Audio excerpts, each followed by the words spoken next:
Hello, कैसे हैं आप लोग। ये है आज चैलेंज का 11वां दिन। सुबह पानी पीने के बाद हमने दिया फिश को खाना, फिर सिम्बा की वॉक। वॉक के बाद पार्क में जाके थोड़ा वार्म अप, थोड़ा और वार्म अप करने के बाद हमने की स्किपिंग के 500 राउंड पूरे किए। उसके बाद कोर की ट्रेनिंग, सबसे पहले क्रंचीज बेंच के ऊपर, उसके बाद थोड़ी और कोर की ट्रेनिंग, उसके बाद लेग रेजिस के अपने 5 सेट कंप्लीट किए। उसके बाद साइड वॉक के बाद की हमने स्प्रिंट, कल 3 ही स्प्रिंट की हैं। उसके बाद अपने घर आके किया ब्रेकफास्ट।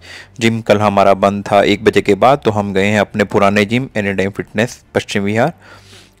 और यहाँ पर सबसे पहले ट्रेन किए हमने काफ्स की ट्रेनिंग के बाद सिंगल लेग प्रेस। इसके हमने 5-5 सेट ईच लेग से परफॉर्म किए।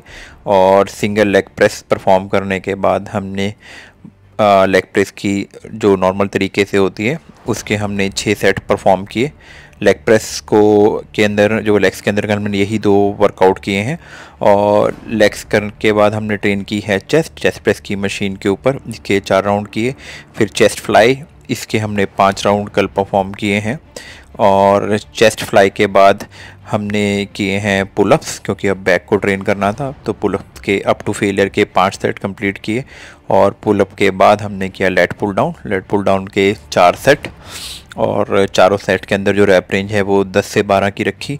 उसके बाद मशीन के ऊपर रोइंग, ये दोनों एंगल से हमने कल लगाई, 4 सेट इस एंगल से और 4 सेट इस एंगल से। रैप्स इसमें 10 से 12 रहे। और इसके बाद हमने शोल्डर ट्रेन करे थे। सबसे पहले लेटरल रेजिस के 5 सेट, 15 से 18 रैप। और उसके बाद शोल्डर प्रेस मशीन के ऊपर, इसके 4 सेट लगाए हैं 12 से 10 रैप के। इसके बाद ट्राइसेप्स के हमने 4 सेट लिए जो नॉर्मल पुली पुश डाउन के रहते हैं। और इसके बाद स्ट्रेट बार से बारबल कर्ल के कल जो है, इसके बाद 4 सेट परफॉर्म किए। और इसके बाद वर्कआउट हो गया पूरा।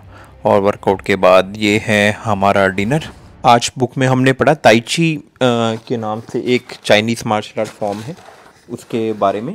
और उसके 10 प्रिंसिपल इसमें बताए गए। क्विगोंग करके एक और जो फॉर्म है जिसमें कि इंडिविजुअल लाइफ फोर्स के ऊपर जो काम करती है, उसके बेनिफिट्स बताए गए। 5 एलिमेंट उसमें यूज़ होते हैं, अर्थ, वाटर, वुड, मेटल, फायर। इसके बाद अगला चैप्टर जो हमने पढ़ा वो था रेजिलियंस। इस पार्ट में हमने पढ़ा कि जिन भी लोगों को अपने इकिगाई का पता था, उन्होंने अपने पैशन को फॉलो किया, तो फिर चाहे ताश के सारे पत्ते उनके अगेंस्ट क्यों ना हो, उन्होंने कभी हार नहीं मानी।